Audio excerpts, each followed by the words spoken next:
Hello friends, ಇವಾಗ ತಾನೇ ಕರಡಿ ಬೆಟ್ಟ ಮುಗಿಸ್ಕೊಂಡು ಬಂದ್ರಿ. ಆನ್ ದಿ ವೇ ಬರುವಾಗ ನಮ್ಗೆ ಇಲ್ಲಿ 2 ಸ್ಪಾಟ್ ಸಿಕ್ತು. ನಾನು ನಿಮ್ಗೆ ಅದನ್ನು ತೋರಿಸ್ಕೊಡ್ತಾ ಇದ್ದೀನಿ. ಮೊದಲನೇ ಸ್ಪಾಟ್ ಬಂದು ಎಲ್ಲರೂ 10 ಸೆಕೆಂಡ್ ಮೌನಾಚರಣೆ ಮಾಡೋಣ.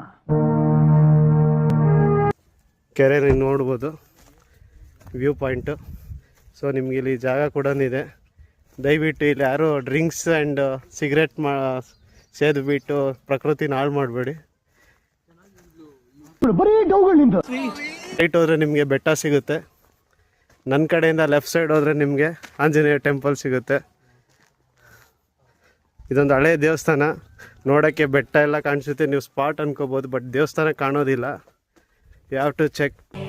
ಇಲ್ಲೊಂದು ಸಮಸ್ಯೆ ಖಂಡಿತ ಇದೆ. ಇವ್ರು ನೋಡಿ, ಇವರಿಬ್ರು ನಮ್ಮ ಫ್ರೆಂಡ್ಸು ಆರಾಮಾಗಿ ಕೂತಿದ್ದಾರೆ. ಹಿಂದ್ಗಡೆ ಸೈಲೆಂಟ್ ಆಗಿರಪ್ಪ. ಯಾರೇ ಅದು? ಸೈಲೆಂಟ್. ಒಳಗಡೆ ತುಂಬ ಹಳೆ ದೇವಸ್ಥಾನ. ಹೋಗಕ್ಕೆ ಮುಂಚೆ ಶೂ ಬಿಚ್ಚನ. ಬರೀ ಇಂಥದೆಯ ನೋಡಿ, ದೇವಸ್ಥಾನ ಇದೆ.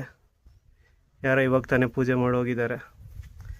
ಸೊ ಮತ್ತೆ ಹೇಳ್ತೀನಿ, ಅವನಿ ಬೆಟ್ಟ ಒಳಗಡೆ ಆನ್ ದಿ ವೇ ಬರುವಾಗ 1 2 3 6 ಕಿಲೋಮೀಟರ್ ಆದಮೇಲೆ